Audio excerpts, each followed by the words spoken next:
வணக்கம். எல்லாம் நல்லா இருக்கீங்களா? நாங்க நல்லா இருக்கிறோம்.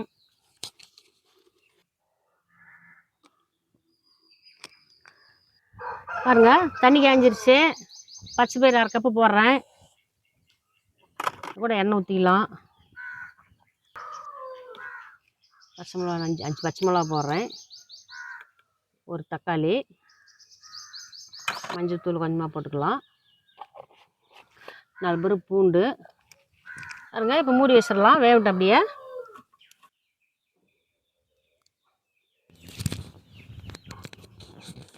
கண்ணே, போய் அந்த மரத்தில் கொஞ்சம் கீரை பொறிச்சிட்டு வா. கீரை கம்மியாக இருக்குது, ஒரு 2-3 தான் இருக்குது. போய் பொறிச்சிட்டு வா. போ 10ல் பொறிச்சிக்கிட்டு அப்படியே கொஞ்சம் தண்ணி கொண்டுக்கிட்டு வா.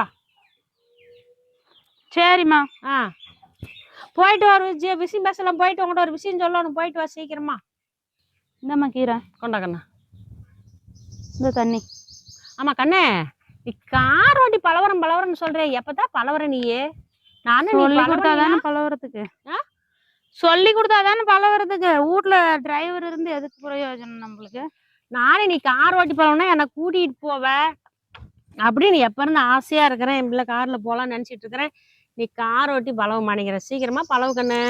பழகிக்கலாம். இந்த லீவில் பழகிக்கலாம். சீக்கிரம் பழவு. நம்ம எல்லாரும் ஒரு நாளைக்கு உன்னோட காரில் போனால் எனக்கு ரொம்ப ஆசையாக இருக்குது. நீ வாய்ப்பையே கூட போகலாம். எல்லாரும் பிள்ளைங்க வந்து அங்கே அம்மாவை கூட்டிகிட்டு போகிறேன், எங்கள் அம்மாவை கூட்டிகிட்டு போகிறேன். பிள்ளைங்க வந்து கூட்டிகிட்டு போகிறேங்க. எங்கள் வீட்டில் எங்கள் மருமகன் தான் வந்து கூட்டிகிட்டு போகிறாரு. வாங்கக்கா போகலான்னு. எங்கள் பிள்ளை கூட போகணுன்னு எனக்கு ஆசை. அதுக்கு டிரைவிங் பண்ணணும்னா நான் பார்க்கணுன்னு ஆசையாக இருக்குது. எனக்கே இப்ப நினைக்கிறேன், நானே கார் ஓட்டி போகலான்னு எனக்கு ஒரு ஆசை இருக்குது. எங்க அம்மாவுக்கு வயசு வந்து 62 வயசு கிட்ட இருக்கும்னு நினைக்கிறேன். 60 வயசுக்கு மேல ஆயிடுச்சு. கார் ஓட்டலான்னு ஆசையா இருக்குதாம்மா. இல்ல, ஒவ்வொரு பொம்பளைங்க ஓட்டிட்டு போறது பார்த்தா எனக்கு ஆசையா இருக்குது. நான் பழகிக்கலாமா? கார் ஓட்டி பழகிக்கலாமா? வண்டி எல்லாம் ஓட்டுறமா கார் ஓட்ட முடியாதா? அது பெண்கள் வந்து வருதுங்க எனக்குலாம். பெண்கள் வந்து இப்ப எல்லாத்துலயுமே ரொம்ப ஆர்வமா எல்லாத்தையும் கத்துக்கிறாங்க, எல்லாமே செய்யறாங்க. நாமளும் அதை செய்யணுங்கிற ஆர்வம் ஆசை எல்லாமே இருக்குது. ஆனா கொஞ்சம் பயமும் கூட இருக்குது. வயசு வேற ஆகிக்கிட்டே போகுதா, அதனால கொஞ்சம் பயம் வருது. முதல்லையாட்டெல்லாம் கொஞ்சம் வயசே இப்ப 60 பக்கம் ஆகி போச்சு. இப்ப கார் ஓட்டி பழகணும்னு ஆசை இருக்குது. என்ன பண்ணலாம்? இனிமேல் பண்ண நம்மளுக்கு ஆறு டிரைவிங் கத்து கொடுக்க போறாங்க. லைசன்ஸ் இனிமேல் எடுத்து என்ன பண்ண போறீங்கப்பாங்க. லைசன்ஸே கொடுக்க மாட்டாங்க நம்மளுக்கு. ஏமா ரிட்டையர்மெண்ட் ஆயிட்டேன், உன்னை எங்க கார் ஓட்டி பழகுறேன்னு கேட்பாங்க.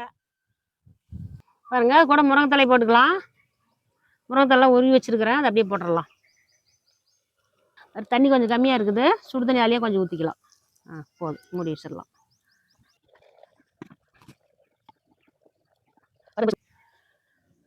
இந்த அளவுக்கு வந்ததுக்கப்புறம் இப்படியே கடைஞ்சிக்கலாம்.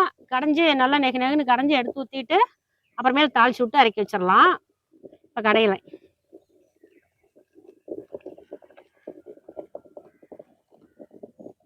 இந்த எதுக்கு வேணாலும் சாப்பிட்டுக்கலாமா? களி கம்மஞ்சோறு. களி கம்மஞ்சோறு, இட்லிக்கு செமையா இருக்கும் பச்சை பயிறு குழம்பு. ஆமா, நீ பச்சை பயிறு குழம்பு இப்படி கடைஞ்சி இந்த மாதிரி கீரை போட்டு கடைஞ்சி நீ பச்சை இட்லி சுட்டு சாப்பிட்டு பாரு எப்படி இருக்குதுன்னு. புளி போடணுமா? புளியில இல்ல, தக்காளி மட்டும் போடணும். போதுமில்ல கடைஞ்சது? போதும், ஆயிடுச்சு. இப்போ எடுத்து ஊற்றி தாளிச்சுக்கலாமா? பச்சை பயிறு குழம்பா இருக்கட்டும், பருப்பு குழம்பா இருக்கட்டும், எந்த குழம்புமே குக்கரில் போட்டு வச்சா நல்லா இருக்காது. என்ன பண்ணுறது? ஒரு அவசரத்துக்கு வேக விடுறதில்ல, டக்குன்னு போட்டு வச்சு வேலைக்கு போகிறதில்ல, போட்டு போகிறதா இருக்குது. அப்புறம் என்ன பண்ணுறது? ஆமாம், நேரமாக வேலைக்கு போகிறவங்க என்ன போடுவாங்க?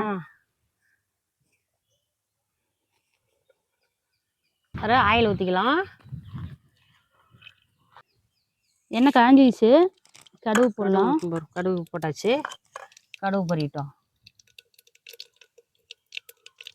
வெங்காயம் போட்டுடலாம். அதோட 2-3 கருவேப்பிலை போடுறேன்.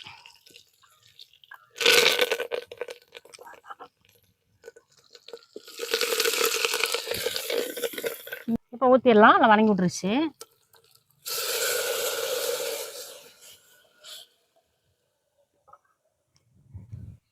உப்பு போட்டுக்கலாம். போதாதே. பார்த்தீங்களா, பச்சை பயிறு முருங்கைக்கீரை குழம்பு ரெடி ஆயிடுச்சு.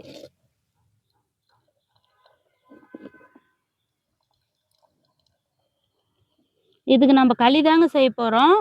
இது இறக்கிட்டு அடுத்தது களி செஞ்சுட்டு டேஸ்ட் எப்படி இருக்குன்னு பார்த்து சொல்கிறோம்.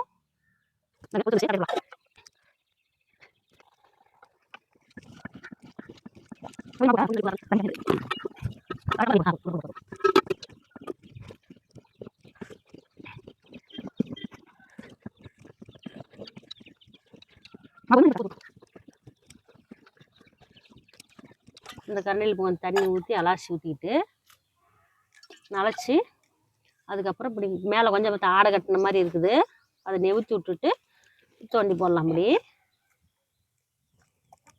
இல்லை களி எப்பவுமே கொண்டாந்து அடுப்பு மேலே இருந்துச்சுன்னா அந்த ஆடை கட்டின மாதிரி ஆயிரும். அதை இப்படி தோண்டி போட்டுக்கலாம்.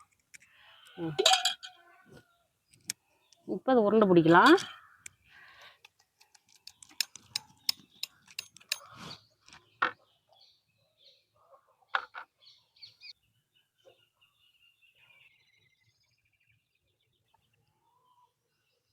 வேறங்க இப்படி குழம்பாட்டு நல்லா பேஞ்சு இப்படி விட்டு கொலன்னு எடுத்து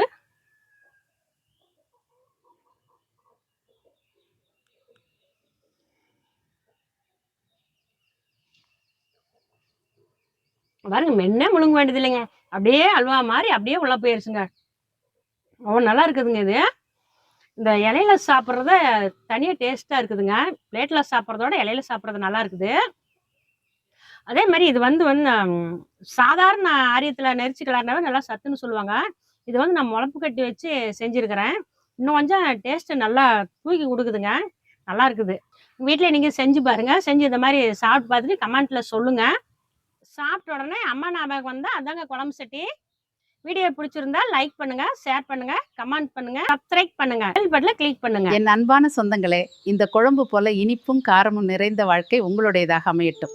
இந்த சேனலுக்கு ஆதரவு தந்த உங்க அனைவருக்கும் நன்றி.